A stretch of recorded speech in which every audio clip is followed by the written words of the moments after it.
چونکہ گھرانے میں پوری فیملی میں اس کا کوئی خاص رجحان نہیں تھا اور میرے اصرار پر پھر وہ انکار نہیں کر سکے، تو مجھے مجبوراً ایک قریبی مدرسے میں داخل کروا دیا جہاں میں نے حفظ شروع کیا۔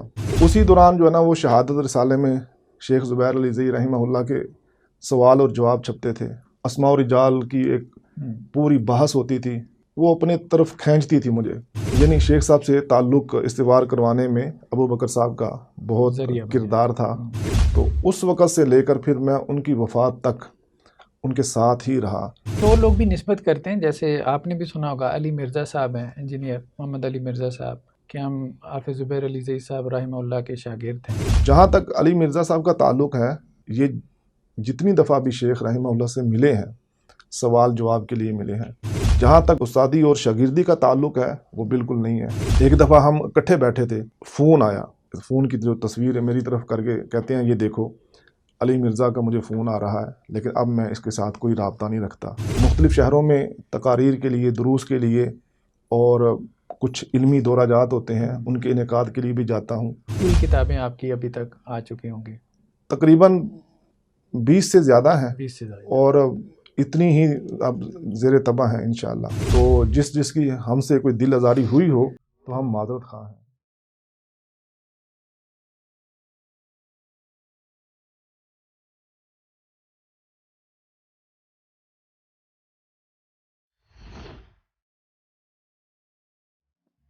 بسم اللہ الرحمن الرحیم۔ ناظرین السلام علیکم ورحمۃ اللہ وبرکاتہ۔ بیٹھک پروگرام میں ایک مرتبہ پھر آپ کے سامنے حاضر خدمت ہیں۔ آج ہمارے ساتھ جو مہمان موجود ہیں، شیخ حافظ محمد ندیم ظہیر صاحب حافظہ اللہ تعالی، ماہنامہ مجلہ اشاعت الحدیث کے مدیر ہیں۔ اسی طرح سے شعبہ تحقیق و تالیف یا تحقیق و تصنیف مکتبہ اسلامیہ کے بھی مدیر ہیں، اور ان کا اہم تعارف یہ ہے کہ شیخ زبیر علی زئی صاحب رحمہ اللہ کے شاگرد خاص ہیں۔ مطلب ان کا کوئی اور تعارف ہم نہ بھی کروائیں تو یہی ایک تعارف کافی تھا، لیکن بہرحال شیخ صاحب بہت شکریہ، اللہ تعالیٰ آپ کو جزائے خیر دے کہ آپ نے اپنے مصروف اوقات میں سے وقت نکالا۔ تو ہمارا یہ بیٹھک کا پروگرام اہل علم حضرات کے ساتھ، اور اسی طرح سے جو داعیان دین ہیں جو کوئی سوسائٹی میں کام کر رہے ہیں، کہ ان کے ساتھ کوئی نشست ہو جائے اور کچھ ہمیں معلوم ہو جائے، عام لوگوں کو معلوم ہو جائے کہ ان کا دین کی طرف آنا کیسے ہوا، روٹین لائف کیا ہے، مطالعہ کیسے کرتے ہیں۔ بہت سارے لوگوں کا سوال ہوتا ہے، یا بہت سارے لوگ اس طرح سے آئیڈیالائز کر رہے ہوتے ہیں کہ جی ہمیں بھی ایسا بننا ہے، تو وہ کیسے بن سکتے ہیں۔ تو اور ان کی جو دینی اور دعوتی خدمات ہیں ان کا ایک تعارف ہمارے سامنے آ جائے۔ تو سب سے پہلے تو آپ اپنا مطلب مختصر سا تعارف کروائیں، اور اپنا کوئی خاندانی بیک گراؤنڈ کہاں سے تعلق ہے، اور پھر اس میں اہم چیز یہ ہے کہ دین کی طرف کیسے آنا ہوا، مطلب پیچھے کیا گھرانہ دینی تھا۔ بعض اوقات تو یہ ہوتا ہے، بعض اوقات یہ ہوتا ہے کہ دینی گھرانہ نہیں ہوتا، کوئی سبب، کوئی واقعہ ایسا حادثہ ہو جاتا ہے جس کی وجہ سے آپ دین کی طرف آ جاتے ہیں۔ پھر یہ ہے کہ حافظ زبیر علی زئی صاحب کے ساتھ تعلق کیسے بنا، تو اس کے پیچھے جی۔ بسم اللہ الرحمن الرحیم۔ سب سے پہلے میں آپ سب احباب کا شکریہ ادا کرتا ہوں کہ آپ نے مجھے موقع دیا۔ جزاکم اللہ۔ میں ایک عام فیملی سے تعلق رکھتا ہوں، ہماری گجر فیملی ہے جی، اور دنیا دار فیملی تھی، دین کے ساتھ کوئی خاص لگاؤ نہیں تھا، لیکن میں بچپن ہی سے مسجد کے ساتھ جڑا ہوا تھا، اور اس وجہ سے جو بڑے بڑے علماء ہوتے ہیں ان کو سننے کا موقع ملتا رہتا تھا۔ تو آپ کا تعلق پیچھے کہاں سے، لاہور سے کہاں سے؟ میں بیسیکلی گجرانوالہ سے ہوں۔ گجرانوالہ سے۔ گجرانوالہ کا ایک گاؤں ہے جلال بلگن، اچھا۔ اور یہاں ایک دلچسپ بات یہ بھی بتا دوں کہ علماء دیوبند کے بڑے معروف عالم دین ہیں مولانا احمد علی لاہوری، ہاں ہاں ہاں۔ وہ ان کی جائے پیدائش بھی ہمارا گاؤں جلال بلگن ہی ہے۔ اچھا اچھا اچھا اچھا۔ تو اس گاؤں سے میرا تعلق ہے، وہیں میں پیدا ہوا، اور وہیں پر ابتدائی اسکول کی تعلیم حاصل کی۔ جب میں تقریباً 7ویں کلاس میں پہنچا تو مجھے بہت زیادہ شوق پیدا ہوا کہ میں قرآن مجید کو حفظ کروں اور پھر دین کی مزید جو تعلیم ہے وہ حاصل کروں۔ تو ہمارے چونکہ گھرانے میں پوری فیملی میں اس کا کوئی خاص رجحان نہیں تھا، تو میں نے اصرار کیا اور میرے اصرار پر پھر وہ انکار نہیں کر سکے، تو مجھے مجبوراً ایک قریبی مدرسے میں داخل کروا دیا جہاں میں نے حفظ شروع کیا۔ اور یہاں ایک اور بات بڑی اہم ہے کہ میں تقریباً 2 سال کا تھا تو میرے جو والد تھے وہ فوت ہو گئے تھے، اور میری ساری پرورش میری والدہ اور میرے بڑے بھائی، ان کا نام محمد رفیق ہے، انہوں نے کی ہے اور بڑی محنت کی ہے۔ یعنی مجھے آخر تک تعلیم مکمل ہونے تک انہوں نے کسی قسم کا احساس نہیں ہونے دیا کہ میں والد کی شفقت سے محروم ہوں۔ میں اولاد کی طرح پالا ہے، اولاد کی طرح پالا ہے۔ تو یہ نام میں نے اس لیے بھی لینا ضروری سمجھا ہے کہ اس اعتبار سے ان کا بھی شکریہ ادا ہو جائے کہ انہوں نے بڑی قربانیاں دی ہیں ہمارے لیے، اور میری والدہ بھی وفات پا چکی ہیں، اللہ ان کو بھی جنت میں جگہ دے۔ تو میں اپنے اصل سوال کی طرف آتا ہوں کہ علماء کو سننے کی وجہ سے بہت رغبت ہوئی کہ ہم بھی ان کی طرح بنیں، تو حفظ کیا، اور حفظ کے بعد عام طور پہ جو ہمارے ہاں سوسائٹی میں ہوتا ہے کہ دوبارہ اسکول میں پڑھیں آپ، تو میں اسکول میں پڑھنے جا ہی رہا تھا کہ مجھے پھر ایک عالم مل گئے۔ انہوں نے کہا کہ آپ نے اتنا وقت لگایا ہے، حفظ کیا ہے، اور اگر آپ نے اب مدرسے میں نہیں پڑھا تو یہ آپ یوں سمجھے کہ اپنے آپ کو ضائع کر لیں گے۔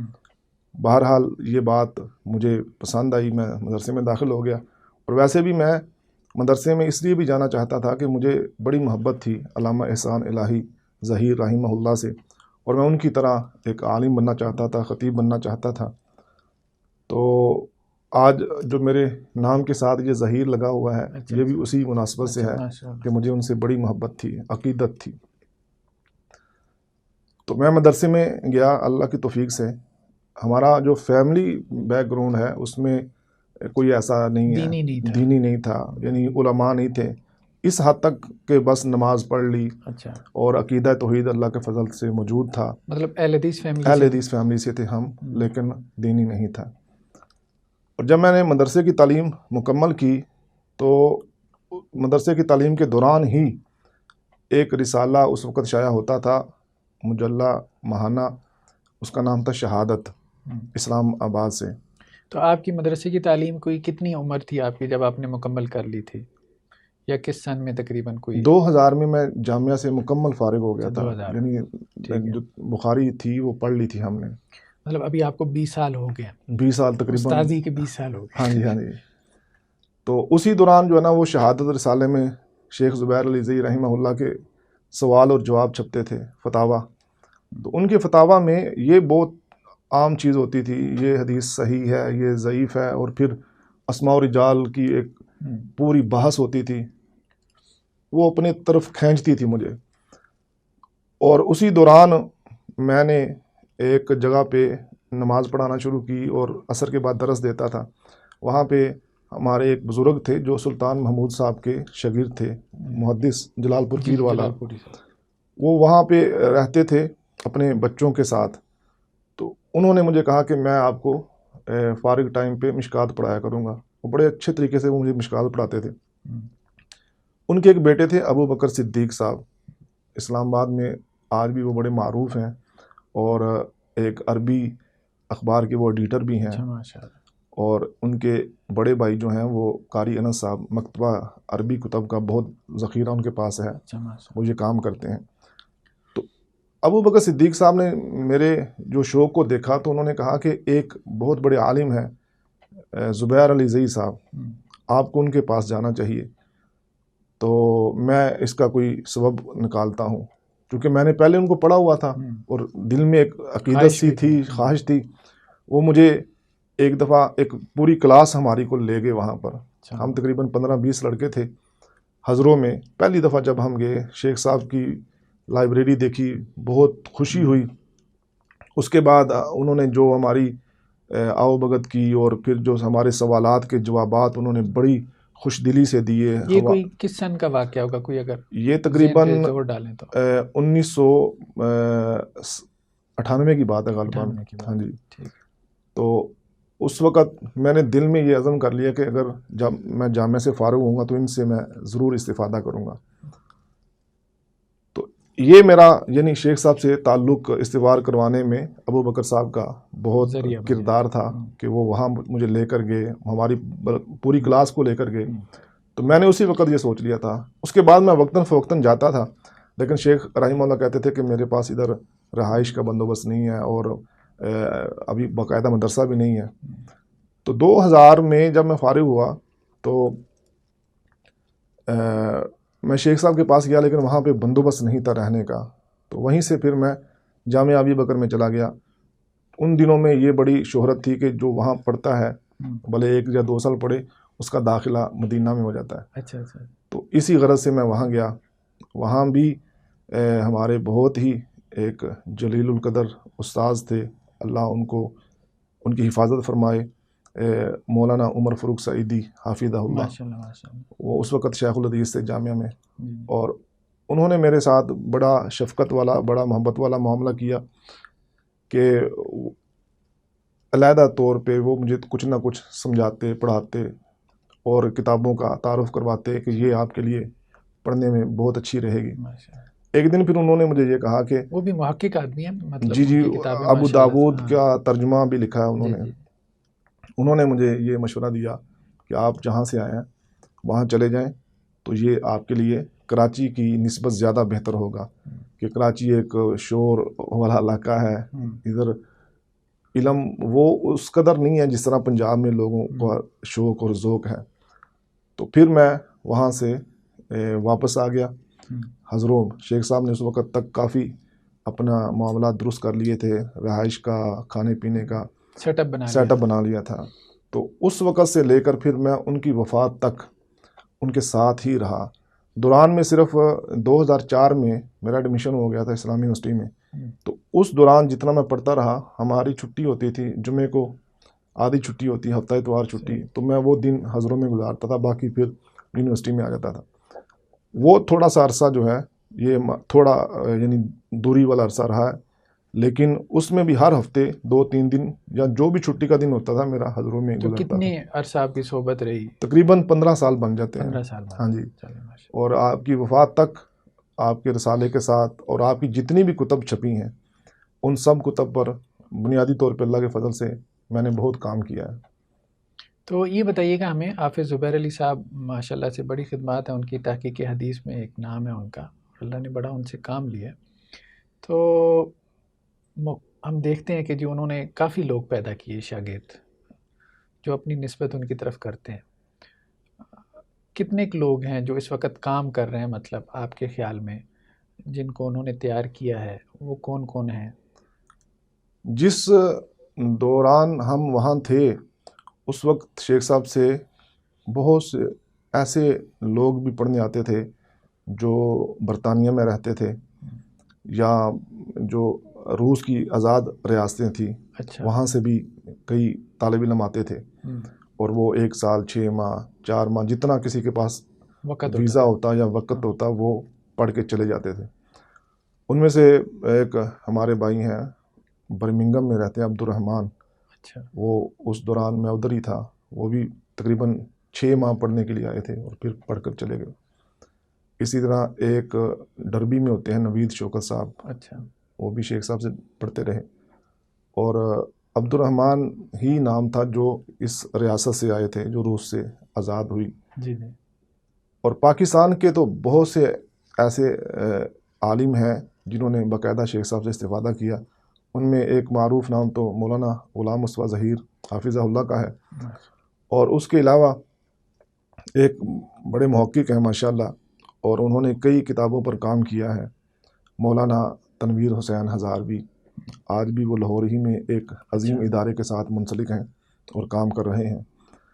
اور حافظ شیر محمد یہ شیخ صاحب کے بڑے قریبی شاگرد ہیں، اس اعتبار سے کہ آپ کی زندگی ہی میں جو جامعات کے انتظامات تھے، لائبریری کے انتظامات تھے، وہ حافظ شیر محمد حافظہ اللہ ہی کرتے تھے.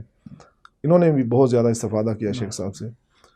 اور ابو محمد نصیر احمد کاشف یہ شیخ رحمہ اللہ کے پاس تقریباً باقاعدہ 2 سال رہے اور بہت زیادہ معاونت کی شیخ رحمہ اللہ کے ساتھ. تو یہ بھی ابھی تحقیق کے میدان ابھی میں تحقیق کے میدان ہی میں ہے، اور ان کی تخریج سے بڑی کتب شائع ہو چکی ہیں. اچھا. مکتبہ قدوسیہ نے جو سب سے پہلے تفسیر ابن کثیر شائع کی تھی تخریج کے ساتھ، وہ انہوں نے کی تھی. اور ابھی بھی انصار السنہ جو ہے اکیڈمی، وہ جتنی کتب شائع کرتے ہیں ان میں اکثر یہی کام کر رہے ہیں. تو اس طرح کافی نام ہیں. اور شیخ صاحب نے جو دورہ جات کروائے سندھ کے اندر، اس میں بڑے مدرس علماء موجود ہیں، جن میں ابو صفی عبد الرحمن العصری ہیں، اسی طرح حافظ شبیر احمد جمالی ہیں، وہ سندھ کے بہت بڑے خطیب بھی ہیں سندھی زبان میں. اور بھی ایسے کئی علماء ہیں جو ابھی استحضار نہیں ہیں، لیکن ماشاءاللہ پاکستان میں کافی کام کر رہے ہیں. اچھا، کچھ اور لوگ بھی نسبت کرتے ہیں، جیسے آپ نے بھی سنا ہوگا علی مرزا صاحب ہیں، انجینئر محمد علی مرزا صاحب، کہ ہم حافظ زبیر علی زئی صاحب رحمہ اللہ کے شاگرد ہیں. تو اس کے بارے میں کچھ کہیں. آپ کی تو اتنی لمبی ان کے ساتھ صحبت رہی ہے، تو آپ کے ہوتے ہوئے یہ کیا وہاں جاتے رہے، کو پڑھتے رہے، کیا مسئلہ ہے؟ جی بالکل، بہت سے لوگ ایسے بھی ہیں جو شیخ رحمہ اللہ کے ساتھ اپنی نسبت جوڑتے ہیں. اور آپ کو یہ بات معلوم ہے کہ بہت سے لوگ اپنے مفادات کے لیے بھی نسبت جوڑتے ہیں کہ اس حلقہ احباب کے لوگوں میں اپنا اثر و رسوخ پیدا کیا جا سکے. جہاں تک علی مرزا صاحب کا تعلق ہے، یہ جتنی دفعہ بھی شیخ رحمہ اللہ سے ملے ہیں سوال جواب کے لیے ملے ہیں، اور انہوں نے بعض سوال جو تھے وہ ریکارڈ بھی کروائے تھے، خود ریکارڈ کیے تھے لیپ ٹاپ کے ذریعے سے، اور پھر ان کو بعد میں سوشل میڈیا پر عام بھی کیا. جہاں تک استادی اور شاگردی کا تعلق ہے، وہ بالکل نہیں ہے. انہوں نے کوئی کتاب شیخ رحمہ اللہ سے نہیں پڑھی، بلکہ شیخ رحمہ اللہ کے پاس جب پہلی دفعہ آئے تو کہتے تھے کہ میں بریلوی مکتبہ فکر سے تعلق رکھتا ہوں اور تحقیق کی غرض سے آیا ہوں. اور پھر جب شیخ رحمہ اللہ نے بہت زیادہ ان کو دلائل دکھائے رفع الجین سے متعلق دیگر، تو انہوں نے کہا جی میں اہل حدیث ہوتا ہوں، اور بڑے دعوے سے اقرار کیا کہ میں اہل حدیث ہو گیا، اور شیخ رحمہ اللہ کی ابتدا میں باقاعدہ نماز پڑھی. تھوڑا تھوڑا تعلق رہتا رہا سوال کے اعتبار سے، اور فون پہ جیسے فون پر بالکل. اور کبھی جمعہ پڑھانے کے لیے شیخ صاحب اسلام آباد میں آ گئے تو وہاں ملاقات ہو گئی، اور 2 دفعہ تقریباً یہ حضروں بھی گئے ہیں. لیکن جب شیخ رحمہ اللہ کو معلوم ہوا کہ یہ بندہ اپنے آپ کو اہل حدیث کہلوانا پسند نہیں کرتا، شیخ رحمہ اللہ کو لفظ اہل حدیث سے بڑی عقیدت تھی، بڑی محبت تھی، اور اس کو کہلوانا سعادت سمجھتے تھے. تو انہوں نے کہا کہ ضرور اس دال میں کچھ کالا ہے، کیونکہ اس وقت اتنا زیادہ اوپن نہیں ہوا تھا صحابہ کے بارے میں جو اس کے نظریات تھے شیخ صاحب کی زندگی میں اس قدر عام نہیں ہوئے تھے، بلکہ اگر کسی کو پتہ بھی ہوگا تو وہ خال کسی بندے کو معلوم ہوگا، اور شیخ صاحب کو نہیں پتہ تھا. اور جب آہستہ آہستہ باتیں شیخ صاحب تک جانا شروع ہوئیں تو شیخ رحمہ اللہ نے باقاعدہ بائیکاٹ کر دیا اپنی زندگی ہی میں. ایک دفعہ ہم اکٹھے بیٹھے تھے تو فون آیا، اور مجھے فون کی جو تصویر ہے میری طرف کر کے کہتے ہیں یہ دیکھو علی مرزا کا مجھے فون آ رہا ہے، لیکن اب میں اس کے ساتھ کوئی رابطہ نہیں رکھتا، اور نہ میرا دل کرتا ہے کہ میں فون اٹھاؤں. اور پھر آپ نے فون نہیں سنا. اسی طرح حافظ عبد الباسط فہیم حافظہ اللہ، ان کے توسط سے مجھے معلوم ہوا ہے، ان کا ایک کلپ گردش کرتا تھا واٹس ایپ پر کہ مسجد نبوی میں شیخ رحمہ اللہ نے باقاعدہ کئی لوگوں کے سامنے برات کا اعلان کیا ہے. تو یہ شاگرد بھی نہیں ہے، اور نظریاتی طور پہ ہاں شروع میں اس نے شاید دعویٰ کیا ہو کہ میں اہل حدیث ہوں، نظریاتی طور پہ یہ اہل حدیث بھی نہیں ہے، بلکہ بہت سے اب علماء تو یہاں تک کہتے ہیں کہ یہ جو نیم رافضی والا معاملہ ہے یہ بھی نہیں ہے، یہ پکا رافضی والا معاملہ ہے. تو صحابہ کے بارے میں اور بہت سی ایسی اور عقیدے کی باتیں ہیں، آپ پر تو مخفی نہیں ہے، ماشاءاللہ آپ نے تو بہت زیادہ پکڑ بھی کی ہے. تو وہ نہ اہل حدیث ہے اور نہ شیخ صاحب کا شاگرد ہیں. اچھا، ماشاءاللہ سے آپ اپنی کوئی دینی اور دعوتی خدمات کے بارے میں بتائیں کہ آپ جیسے دیکھیں نا دین کے مختلف میدان ہیں، تو تحقیق و تصنیف ہے، اور کچھ لوگ خطابت میں آگے ہوتے ہیں، کچھ لوگ ذرا تدریس میں ہیں، کچھ کی دعویٰ ایکٹیویٹیز بہت زیادہ ہوتی ہیں، اچھے داعی اور مبلغ ہوتے ہیں. تو آپ کس میدان میں کام کر رہے ہیں اور اس کا کچھ تعارف کروائیں. میں تقریباً ہر میدان ہی میں اپنی بساط کے مطابق کوشش کر رہا ہوں کہ دعوت میں بھی، تبلیغ میں بھی، وہ بھلے مجھے ڈور ٹو ڈور جانا پڑے، اچھا، یہ ماشاء کام بھی اللہ. کرتا ہوں اچھا اللہ کے اچھا. فضل سے. تو اس اور میں کیا کسی وہ تبلیغی جماعت والوں کے ساتھ ہیں، جیسے وہ گجرانوالہ میں ایک بنی ہوئی ہے تبلیغی نہیں، مرکز، یا ویسے اپنے آپ طور پہ، اپنے یعنی جہاں پہ ہم موجود ہوتے ہیں وہاں پہ چند ساتھیوں کو اکٹھا کرتے ہیں اور پھر کوشش کرتے ہیں کہ سب ان کے ذریعے سے دوسرے ساتھیوں تک پہنچا جائے. صحیح. اور اسی طرح مختلف شہروں میں تقاریر کے لیے، دروس کے لیے، اور کچھ علمی دورہ جات ہوتے ہیں، ان کے انعقاد کے لیے بھی جاتا ہوں. ابھی ایک ہفتے کے لیے میں سندھ گیا تھا. وہاں پر ہم بڑے بڑے شہروں میں بھی گئے، چھوٹے چھوٹے گوٹھوں میں بھی گئے، جن کو وہ گوٹھ بولتے ہیں ہمارے ہاں، گاؤں، صحیح. دیہات. صحیح ہے. تو یہ تبلیغ کا سلسلہ اللہ کے فضل سے جاری ہے، دعوت ہم دیتے ہیں. اسی طرح تحریر ہے. تحریر میں باقاعدہ ایک رسالہ ہے، اس میں میں لکھتا ہوں اور میں اس کا مدیر بھی ہوں. ماشاء ایک اور رسالہ ہے ہمارے دوست مولانا ارشد کمال صاحب کا، نور الحدیث، اس کے اندر بھی تفسیر سورہ یوسف اور سوالات کے جوابات میں دیتا ہوں. اور کئی موضوعات پر لکھا ہے اور تحقیق کی ہے کئی کتابوں کی. اس میں سنن ابن ماجہ ہے، ماشاء وہ مکتبہ اسلامیہ نے شائع کی ہے اللہ کے فضل سے. صحیح. اور مشکات کی کتاب ہے جو مکتبہ قدوسیہ نے شائع کی، اس کی مکمل تخریج اور تعلیق میں نے اچھا، ماشاء کی اللہ. تھی.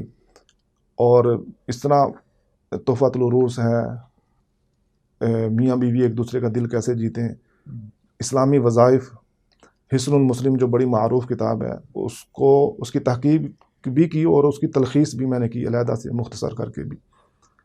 تو اس طرح تحریر کے میدان میں بھی. اور تقریر کتنی کوئی کتابیں آپ کی ابھی تک آ چکی ہوں گی؟ تقریباً 20 سے زیادہ ہیں، 20 سے زیادہ. اور اتنی ہی اب زیر طبع ہیں انشاءاللہ. ماشاء اللہ، ماشاء اللہ. اور یہ زیادہ تر تحقیق اور تخریج اور تحقیق اسی سے متعلق. اور تدریس میں بھی اللہ کے فضل سے میں نے کوشش کی ہے. باقاعدہ جامعہ میں، ویسے تو شیخ صاحب کے جامعہ میں پڑھاتا رہا ہوں، اور اس کے بعد ادھر جامعہ لاہور الاسلامیہ بیت العتیق میں بھی میں نے باقاعدہ 2 سال پڑھایا ہے. ماشاء اللہ. اور ابھی ہمارا اپنا جو ادارہ ہے مرکز القدس لاہور اوان ٹون میں، وہاں پر بھی دورہ تخصص کروا رہا ہوں انشاءاللہ. ماشاء اللہ. تو دورہ تخصص وہ حدیث میں ہوتا ہے؟ جی، حدیث، اصول حدیث. تو وہ کتنے عرصے کا ہے؟ مطلب فی اگر الحال کوئی اس تو میں آنا چاہے تو؟ فی الحال تو ہم نے شروع کیا ہے 25 شعبان سے 25 رمضان تک. 25 شعبان. اس کے بعد انشاءاللہ باقاعدہ یہ پلاننگ ہے ہماری کہ اس بارے میں باقاعدہ ایک کام کیا جائے، ورک کیا جائے.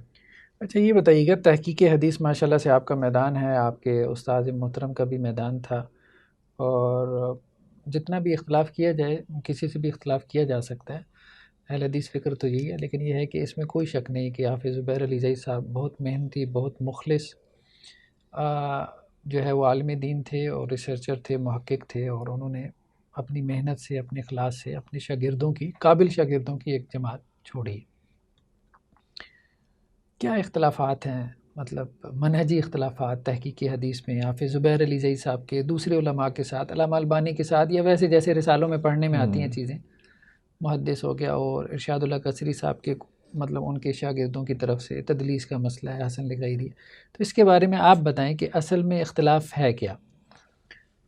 میں یہ سمجھتا ہوں کہ اختلاف تو کسی بھی چیز میں کیا جا سکتا ہے اور شروع سے ہوتا آیا ہے. اور یہ صرف حدیث، اصول حدیث ہی خاص نہیں ہے، جتنے بھی ہمارے علمی موضوعات ہیں ان سب میں اختلاف موجود ہے. حتیٰ کہ جو فقہی عام مسئلے، فروعی مسائل ہیں، ان میں بھی اختلاف موجود ہے. اگر اختلاف کیا جائے اور اس میں شدت اختیار نہ کی جائے تو یہ لائق تحسین ہے. یہ بہت اہم نقطہ ہے آپ کا. اور اس میں بڑا کچھ سیکھنے کو ملتا ہے. جو 2 فریقیں ہوتی ہیں وہ بہت سی چیزیں آپس میں حل کر لیتی ہیں، لیکن جب شدت آتی ہے تو وہ ہٹ درمی والا معاملہ ہو جاتا ہے، اس میں سیکھنے کے مواقع ختم ہو جاتے ہیں. یعنی آپ کہہ رہے ہیں کہ اس کو حق و باطل نہ بنایا جائے، بس یہ ہے کہ راجے مرجو والا معاملہ، افضل مفضول کا معاملہ ہے. اس میں آپ یہ دیکھ لیں، موجودہ دور میں شیخ زبیر علی زئی رحمہ اللہ کے ساتھ جو اختلاف کیا جاتا ہے تدلیس کے مسئلے میں یا حسن لغیری ہی کے مسئلے میں یا زیادت الثقات کے بارے میں، کوئی بھی ایسا مسئلہ جو بظاہر مختلف فی ہے، اس میں ہمارے جو اسلاف میں سے علماء موجود ہیں، یعنی یہ اختلاف کوئی نیا نہیں ہے، پہلے سے چلا آ رہا ہے۔ جب ان علماء نے اتنی شدت اختیار نہیں کی، ایک دوسرے کو برداشت کیا ہے، تو ہمیں بھی ایک دوسرے کو برداشت کرنا چاہیے۔ آپ دیکھیں کہ تدریس کے مسئلے میں امام شافعی رحمہ اللہ کا موقف بڑا واضح ہے، اور پھر بہت سے محدث انہی کے موقف کو لے کر آگے چلے ہیں، جیسے ابن حبان ہے۔ تو اور امام شافعی کا موقف کیا تھا، ذرا قارئین کے لیے بس مختصراً بیان کر دیں۔ امام شافعی رحمہ اللہ کا یہ کہنا تھا کہ مدلس راوی اگر اس کی تدلیس ثابت ہو جائے، بھلے وہ ایک ہی دفعہ اس نے تدلیس کی ہو، اس کے بعد اس کی روایت اتنی دیر تک قابل قبول نہیں ہوگی جب تک وہ سماع کی صراحت نہیں کر دے گا، یعنی حدثانی، اخبرانی، سمیت وغیرہ کے جو الفاظ ہیں جن کے ذریعے سے تصریح سماع ہوتا ہے، تب تک وہ حدیث حجت نہیں ہوگی۔ یہی بات شیخ زبیر علی زئی رحمہ اللہ نے یعنی موجودہ دور میں متعارف کروائی۔ تو یوں سمجھ لیجئے کہ شیخ رحمہ اللہ کے جو اسلاف میں ہیں وہ امام شافعی، خطیب بغدادی اور ابن حبان اور بہت سے اہل علم نے اس کو جمہور کا موقف قرار دیا ہے۔ تو اگر ان بڑے بڑے ائمہ کو آج ہم برداشت کرتے ہیں تو جو شیخ زبیر علی زئی رحمہ اللہ انہی کے پیرو ہیں، تو ان کو بھی برداشت کرنا۔ دوسری طرف کا موقف کیا تھا کہ وہ کثیر التدلیس قلیل التدلیس کا فرق کرتے تھے۔ جی، کثیر التدلیس اور قلیل التدلیس کا فرق کیا جاتا ہے۔ اسی طرح طبقات والا معاملہ ہے۔ ہم یہ کہتے ہیں کہ طبقات جو حافظ ابن حجر عسقلانی رحمہ اللہ کے ہیں، ان سے انہوں نے خود بھی اختلاف کیا ہے، ہمارے موجودہ دور کے جو علماء ہیں وہ بھی کرتے ہیں۔ مثال کے طور پہ آپ دیکھیے، حافظ رحمہ اللہ نے امام ظہری کو تیسرے طبقے میں شامل کیا ہے۔ ہمارے علماء موجودہ دور کے وہ ان کو تیسرے طبقے کا مدلس نہیں مانتے، بلکہ بہت سے ایسے ہیں ان کو سرے سے مدلس ہی نہیں مانتے۔ اب جب ہمارے وہ علماء امام ابن حجر عسقلانی رحمہ اللہ کے ساتھ اختلاف کرتے ہیں اور اس کو قبول کیا جاتا ہے، اگر وہی اختلاف شیخ زبیر علی زئی رحمہ اللہ حافظ صاحب سے کریں تو اس کو بھی قبول کر لینا چاہیے۔ ہمارا تو اتنا کہنا ہے۔ اچھا، یہ ایک بات مجھے بتائیے گا کہ کہیں آپ لوگوں کی طرف سے تو اتنی سختی نہیں ہوتی ان کے ساتھ کہ جی آپ یہ کہتے ہو کہ جی وہ بالکل غلط ہیں اور ہم ٹھیک ہیں، آپ کی طرف سے اکاموڈیٹنگ معاملہ ہوتا ہے کہ جی نہیں ٹھیک ہے، ہماری یہ رائے ہے، ہمارے نزدیک یہ ٹھیک ہے، لیکن ہم یہ نہیں کہہ رہے کہ وہ کوئی باطل ہے؟ جی ممکن ہے ہماری طرف سے بھی ہوئی ہو، ہم یہ نہیں کہتے، کیونکہ جب رد عمل ہوتا ہے تو کچھ نہ کچھ ایسا ہو جاتا ہے۔ لیکن آپ اصولی طور پہ سمجھتے ہیں کہ جی دونوں آراء چونکہ شروع سے چلی آ رہی ہیں تو ہمیں اتنا زیادہ اس میں نہیں ہو جانا چاہیے، جیسے آپ نے شروع میں ایک بات اچھی کی تھی کہ بھائی وہ بہت زیادہ کھینچا تانی اور اختلاف تو امت میں ہے، تو اس کو مان کے آپ ایک رائے اختیار کر لیتے ہیں تو بس بالکل۔ ہم اب بلکہ میں نے کئی دروس میں اور کئی سوالوں کے جواب میں یہ بات میں نے باقاعدہ کہی ہے کہ یہ ہماری ایک رائے ہے، ہم نہ تو کبھی اپنی رائے کو حتمی کہتے ہیں اور نہ کبھی کسی دوسرے پر مسلط کرنے کی کوشش کرتے ہیں، اپنا ایک موقف بیان کرتے ہیں، اپنی ایک رائے پیش کرتے ہیں جس کو ہم بہتر سمجھتے ہیں، اور یہ ہر بندے کا حق ہے کہ جو وہ پڑھے، جو وہ سمجھے، جو اس کو زیادہ بہتر محسوس ہو وہ آگے بیان کر دے، اور ہمیشہ سے ایسے ہی ہوتا آیا ہے۔ لیکن وہاں پہ مسئلہ بنتا ہے جہاں پہ شدت آتی ہے، تو شدت اللہ کے فضل سے میں نے تو بہت حد تک اپنے آپ کو کنٹرول کیا ہے اور مزید کرنے کی کوشش کر رہا ہوں۔ اگر اس سے پہلے کبھی ہوئی ہے تو جس کی ہم سے کوئی دل آزاری ہوئی ہو تو ہم معذرت خواہ ہیں۔ جزاکم اللہ، بہت اچھی بات ہے ماشاءاللہ سے۔ اچھا، دوسرا یہ بتائیے گا یہ جو ایک حسن لغیری کا ایک اختلاف کا مسئلہ یہ کیا ہے؟ کہ یہ بھی مسئلہ جو شیخ رحمہ اللہ کی طرف بھرپور طریقے سے منسوب کیا جاتا ہے وہ یہ کہ وہ کہتے ہیں کہ حسن لغیری ہی کا سرے سے انکار کرتے ہیں، اور جب کبھی ایسی بات کہی جاتی ہے تو عام بندہ جس نے یہ اصطلاحات کی کتب پڑھی ہوتی ہیں وہ کہتا ہے کہ ایک باقاعدہ جو اصطلاح موجود ہے کتب میں اس کا انکار کر دیا۔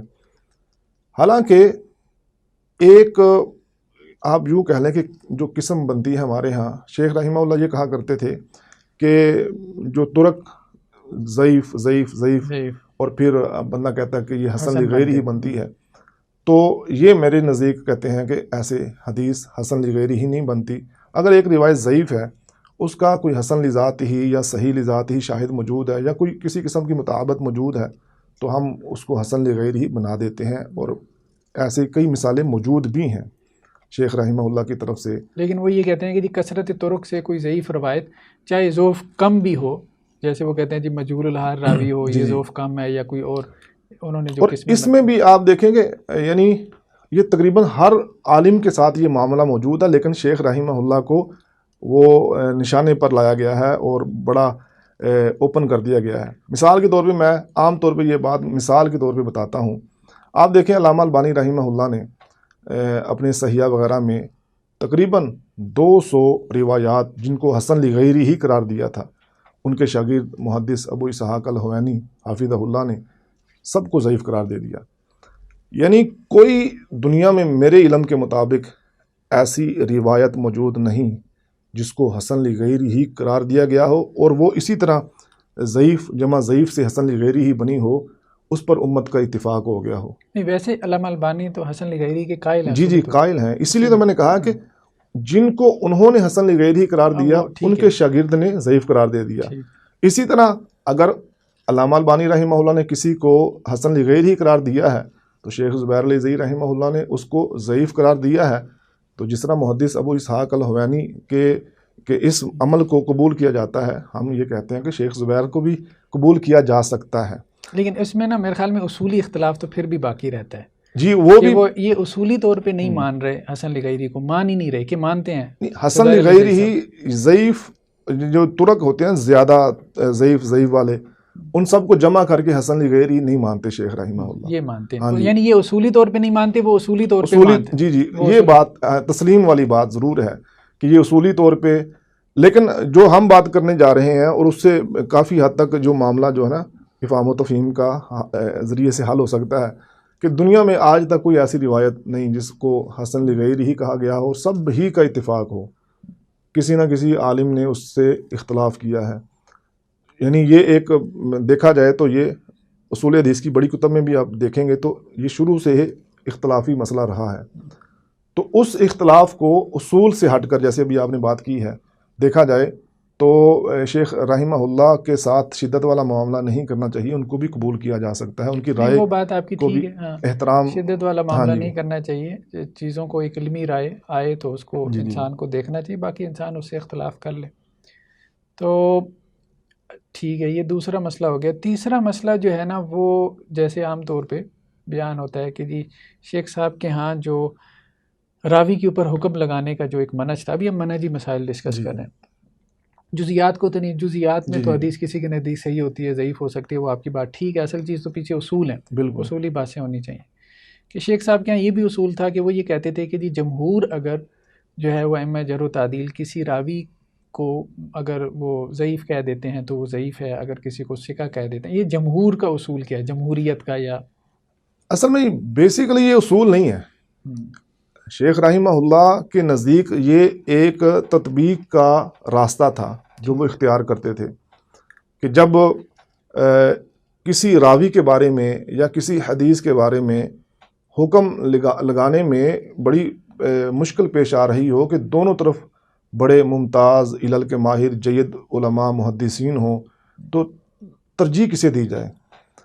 تو ترجیح میں وہ یہ دیکھتے تھے کہ جو چیز میں نے سمجھی ہے بڑے متقدمین علماء سے، کیا میری طرح کی جو سمجھ ہے وہ ایسے علماء کو بھی تھی، جیسے حافظ ابن حجر اسقلانی رحمہ اللہ، علامہ نووی اور امام ذہبی رحمہ اللہ، دیگر آپ یہ پورے محدثین کی فہرست چل سکتی ہے اوپر تک۔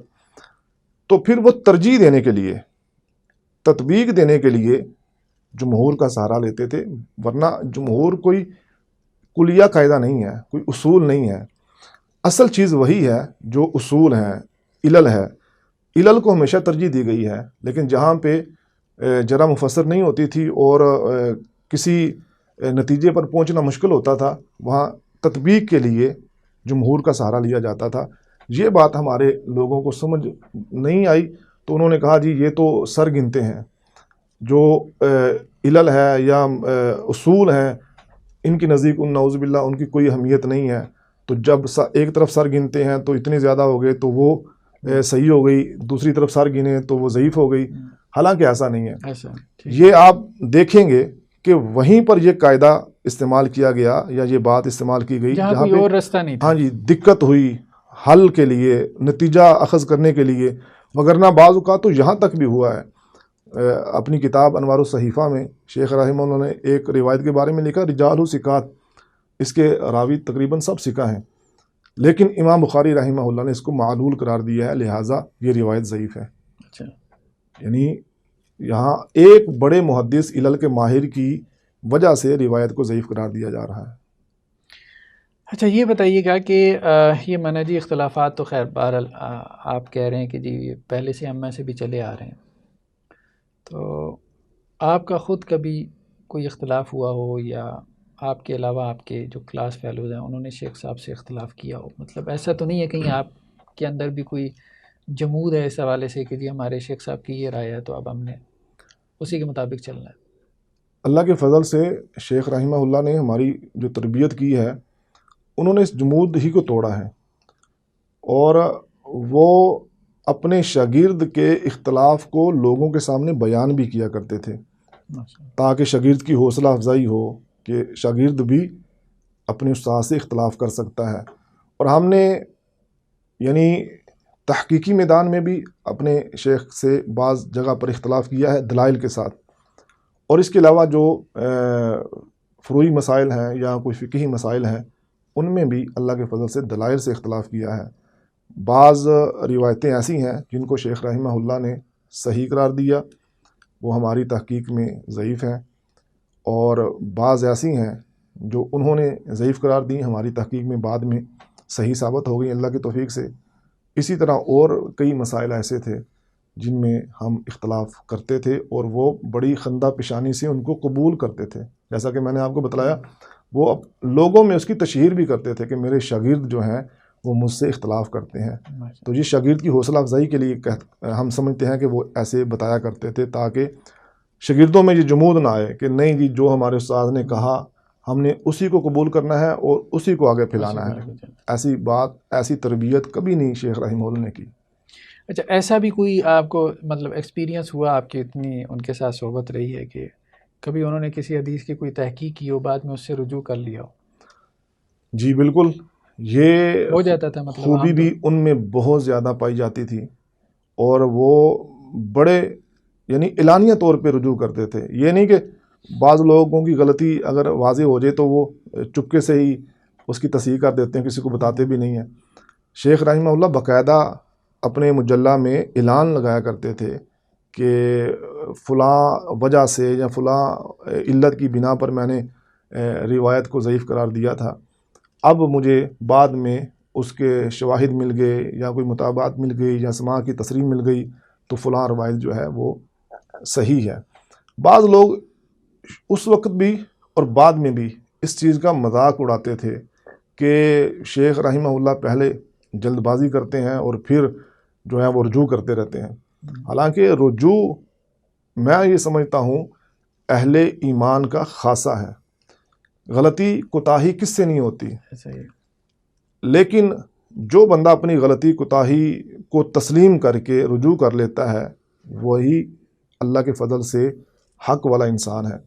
تو شیخ رحمہ اللہ سے ایسی اگر کمی کوتاہی ہوتی تھی یا ایک بار تحقیق کی وسائل کم تھے اور وہ چیزیں میسر نہیں تھیں تو بعد میں وہ چیزیں میسر آ گئیں۔ کچھ کتب ایسی تھیں جیسے امام بہقی رحمہ اللہ کی کتاب یہ خلافیات ہے اور البدر المنیر ابن ملقن وغیرہ کی، اس طرح کی کتب جو بعد میں شائع ہوئیں ان میں بڑا مواد تھا، بہت علم تھا، ان کے ذریعے سے بھی بڑے مسائل حل ہوئے۔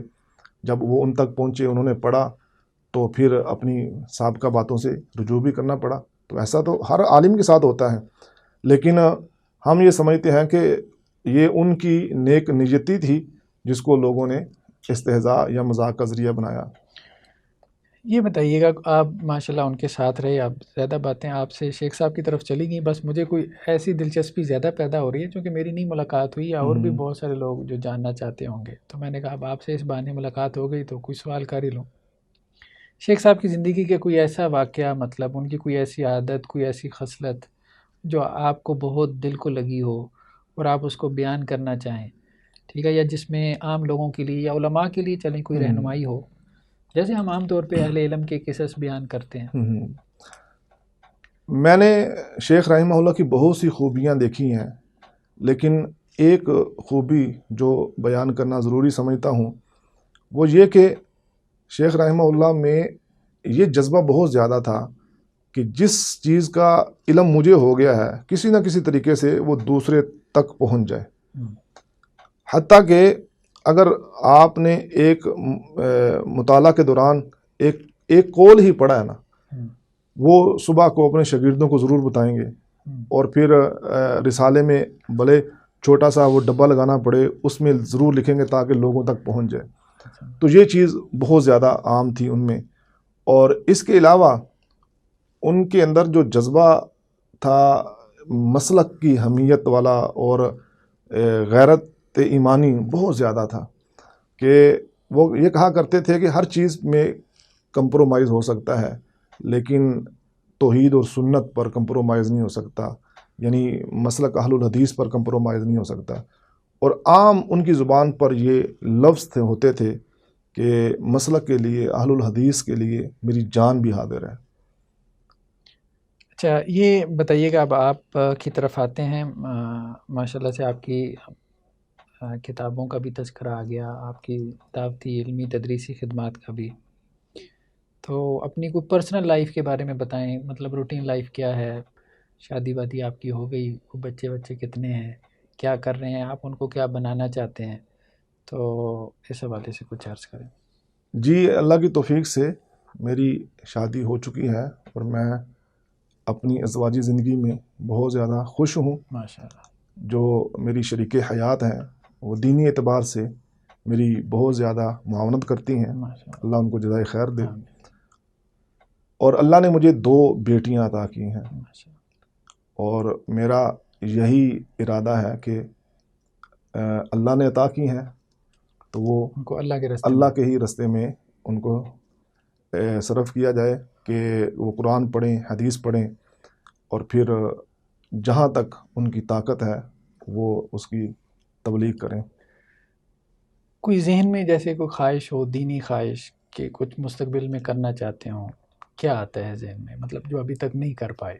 انسان کا ہوتا ہے نا کہ اگر مجھے موقع ملے، وسائل ملے، میں یہ کروں وہ کروں، یا وقت ملے۔ جی، مجھے قرآن مجید کے ساتھ بڑا لگاؤ ہے، تفسیر کے ساتھ، اور میری بڑی درینہ خواہش ہے کہ میں قرآن مجید کی تفسیر لکھوں، اور اس انداز سے لکھوں کہ یعنی اس میں کسی قسم کی تشنگی نہ رہے، اور اپنی پوری طاقت اس پہ میں صرف کر دوں، پوری محنت کے ساتھ۔ اور اسی طرح 2 کتابوں کی شرح لکھنے کی بھی بڑی خواہش ہے، اچھا، ایک صحیح بخاری اور ایک صحیح مسلم۔ ماشاءاللہ۔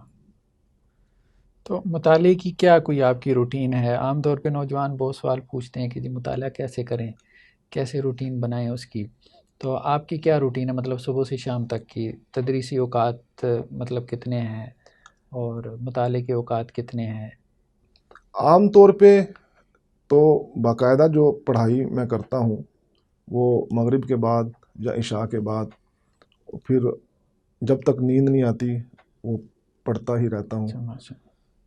اور اس کے علاوہ صبح سے لے کر یعنی نماز کے اوقات ہوتے ہیں جو اپنی لائبریری سے باہر نکلتے ہیں، جہاں کوئی گھر کی ضرورت ہو تو اس کے لیے نکل گئے، ورنہ میرا تقریباً اکثر اوقات لائبریری ہی میں رہتے ہیں، اس میں لکھنا پڑھنا، کوئی شاگرد آ گئے ان کو پڑھا دیا یا خود پڑھتے رہے۔